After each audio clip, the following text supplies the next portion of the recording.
Hi, welcome back to Chatting with Kat. Or if it's your first time here, hello.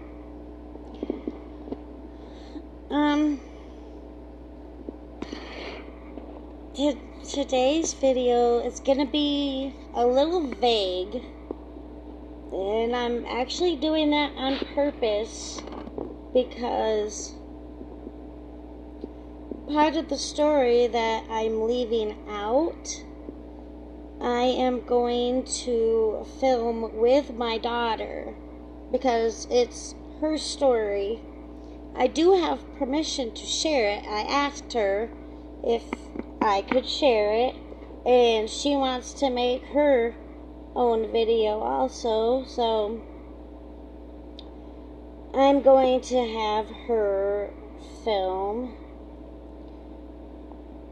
her part of the story. So forgive me, my nose is dead. Forgive me if I am a little vague. 14 years ago today, as of when I'm recording this, which it's April 8th, was the end of a very, very long week. It all started on April 2nd of 2010. Oh my gosh, it was 15 years ago. Whoa.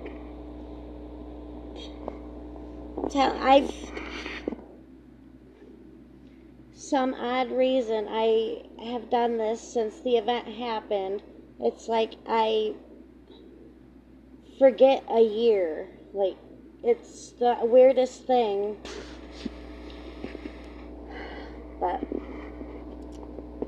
in this event is what opened a huge giant can of worms. Over the years, and I have shared about all the abuse and things that I had been through growing up. I was able to I can't even talk, y'all. Compartmentalize them, the emotions, all these years. Until this event happened. It was like blowing up a balloon and putting so much air, eventually it's just gonna burst. And that's what happened. All of the emotions that I had suppressed and just kind of tucked away, all of it came to the surface, and it is how I ended up, it was how I ended up with the diagnosis of CPTSD. But okay, April 2nd, I am watching a Law and Order SVU. Absolutely love that show. And I'm going to shout out, it was season 3, episode 22. I'm watching this with my daughter, and she says something, and I asked her to repeat what she had said, and she didn't want to. I threatened to throw her birthday cake in the garbage if she didn't tell me what she had said. When she repeated it, it was like getting punched in the gut. It was the first time in my entire life that I have seriously I felt homicidal. I was ready to take out my own father. I went outside and I smoked like a billion cigarettes. I was so mad. I called a couple friends and they talked me down and advised maybe I should wait until tomorrow, sleep on it, see if I can, calm down. And only because it was my dad did I go and confront him.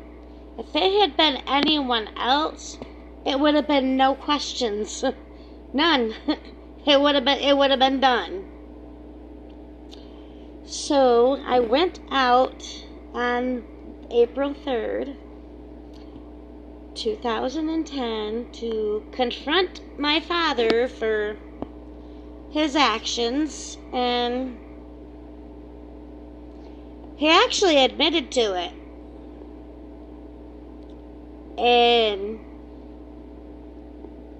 I started bawling my eyes out. He gave me a hug.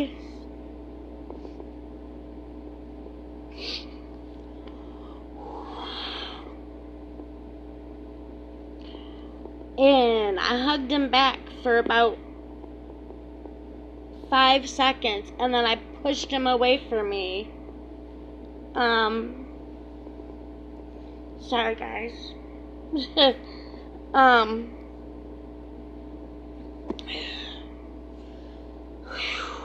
That's harder than I thought.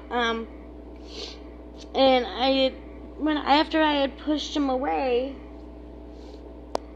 I went and got to get in my car, and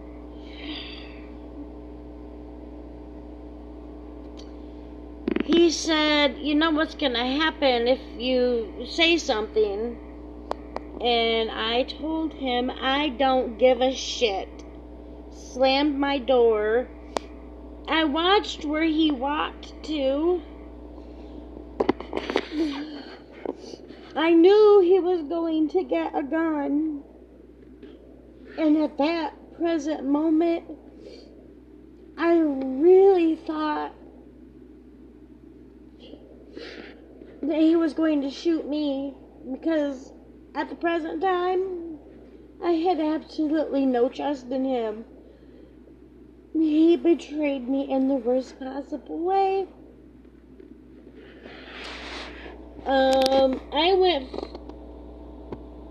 I probably drove 40 miles an hour out his driveway. I called the police on my way out the driveway. I didn't know where my dad had gone.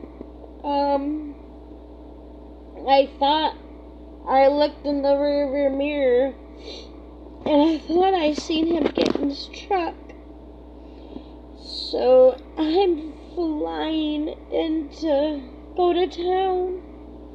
And to get away, I was going to the police station.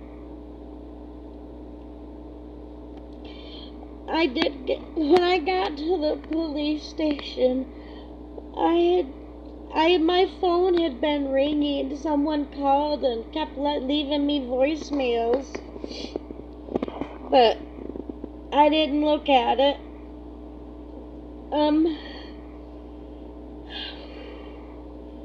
I was in the state police post talking to them and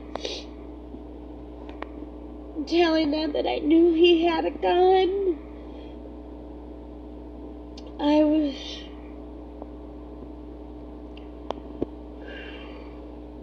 I had to call my stepmom to ask her where my dad was, and she said he left right after you did. And I asked her what vehicle he was driving, because he had a few options out there. and she told me what vehicle he was driving. Sorry.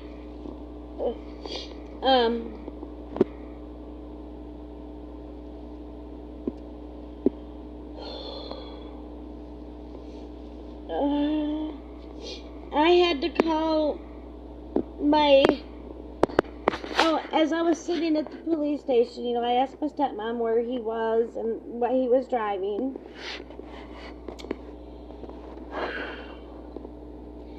And I said, well, these voicemails are probably from him. And I played the voicemails for them.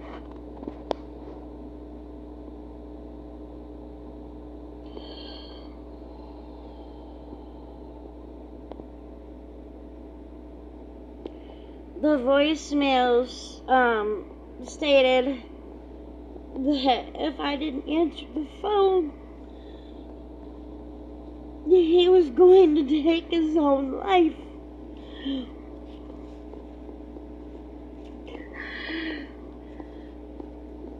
I was so angry. I didn't even call him.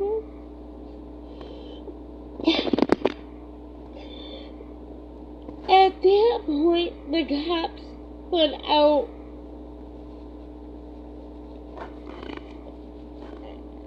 And be on the lookout for him and his truck.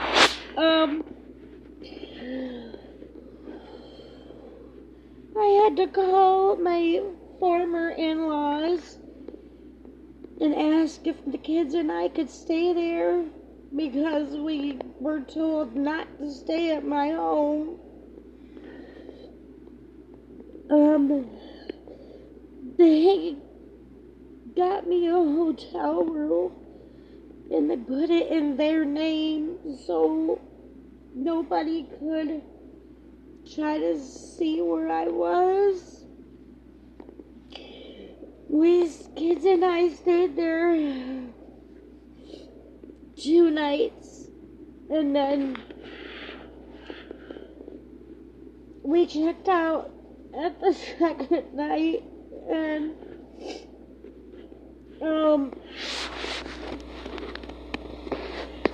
I took the kids to school, and I made sure that the schools knew that they weren't to go anywhere with my dad. Nowhere. After I had some running to do, so I went and did some running around, and I had made an appointment for my daughter to talk to a therapist, and her appointment was April 5th at 2:30. Well, at 2 o'clock, I get a phone call from my oldest brother. He told me I needed to get to my house right now. So, I did.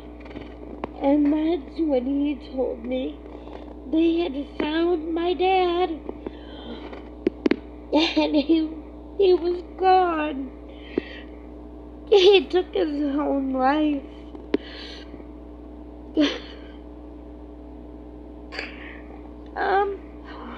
I can get through this, I really can. I completely just fell apart.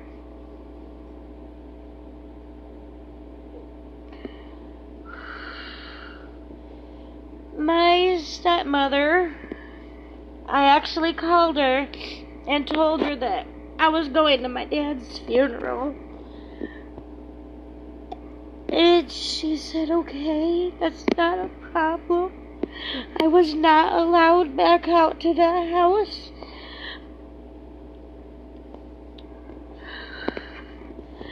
On the 8th, when the funeral was, I was treated like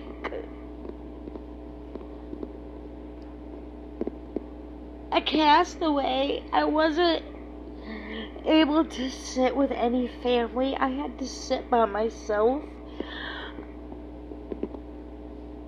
I wasn't included in any of the planning. I went to the reception afterwards, and I was sitting in between my nephew and my brother, and my stepmom's cousin introduced my whole brother's family, and I'm sitting in between them, and it was like, I don't matter, even though, I'm his daughter.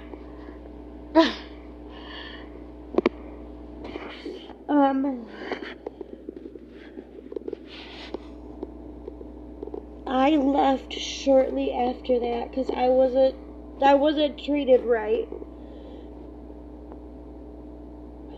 My stepmother hasn't spoken to me in all these years because she blames me for it. There was a time where my brother blamed me for it too. But my stepmother still blames me for this. To her, I took the love of her life away.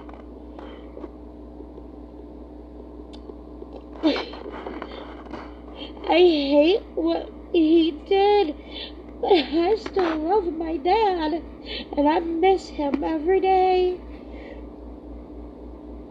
And I used to feel so much guilt.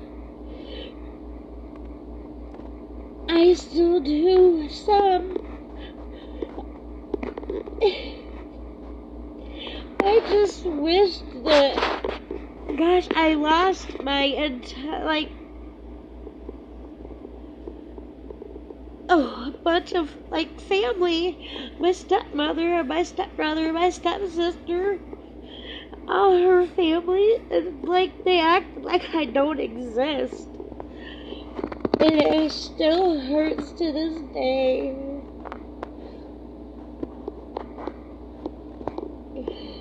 I'm sorry I sat here and cried like a baby. I thought I could get through this video without crying, but I guess not.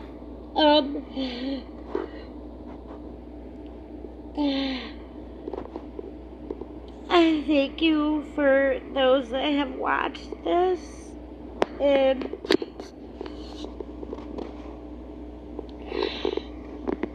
my daughter, she has prevailed from this. She's a very happy girl. And I'm doing the best that I can, but this was the thing that tipped me over and sent me into a very dark, deep depression. So I got the CPTSD, and I have major depressive disorder and generalized anxiety. I'm a work in progress, but I'm getting there. Anyway, I thank you all for listening to me, and I'm sorry that I sat here and cried the whole time. If you like hearing about some of my story and rants about mental health and things like that, you can subscribe, and I'm sure I have more stories to come. But anyway, thank you and have a great day.